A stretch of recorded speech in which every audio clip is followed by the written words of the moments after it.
धृतराष्ट्र कहता है, धृतराष्ट्र एक बड़ा योगी था, फिर उसके बाद में बताते हैं किस तरह योग से वो उसने अपना शरीर छोड़ा। धृतराष्ट्र भगवान कृष्ण के पास एक पूछते हैं, हे प्रभु, मेरे को पता है आपके बारे में, परंतु एक बात है, मैं, ठीक है, मैं इस जन्म में अंधा हूं, ठीक है, इस जन्म के अंदर मेरे को पुत्र मोह है,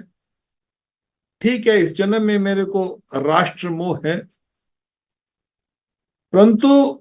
भगवान विष्णु की कृपा से मैं देख रहा हूं कि मेरे पिछले 100 जन्म, एक जन्म नहीं, पिछले 100 जन्म में मैंने पुण्य ही पुण्य किए हैं। मैंने पिछले एक जन्म में नहीं, 2 जन्म में नहीं, 3 जन्म में नहीं, 4 जन्म में नहीं, मैंने कोई पाप किया ही नहीं, केवल पुण्य पुण्य करता रहा। परंतु इस जन्म में क्या हुआ है कि मेरे को 100 पुत्र मेरे सामने उनकी मृत्यु हो गई, और मैं और मेरी पत्नी, हम, एक तरह अंधी थी वो भी,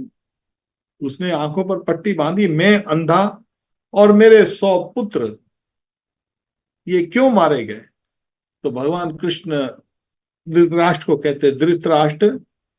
तूने पूरा सत्य कहा कि 100 जन्म तो तूने कोई पाप नहीं किया, पुण्य ही पुण्य किए हैं, परंतु मैं तेरे को एक और दृष्टि देता हूं, देख अपना 101 जन्म के पीछे जा, फिर देख तूने क्या किया था। धृतराष्ट्र को दिखाई देता है, क्या देखता है धृतराष्ट्र? 101 जन्म पहले उसने एक पक्षी के 100 अंडे, जो कि एक टोकरी में थे, जो घोंसला होता है पक्षियों का, तो हास्यप्रद उसने उस 100 जो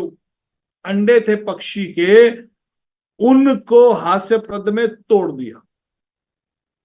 100 के 100 अंडे नष्ट कर दिए, और जो पक्षी थे नर और मादा, वो अपने पुत्रों के वियोग में रो रो कर अंधे हो गए, और उन्होंने श्राप दिया, अरे दुष्ट, तूने हमारे 100 पुत्र मारे हैं, हम तेरे को श्राप देते हैं कि तेरे भी 100 पुत्र तेरे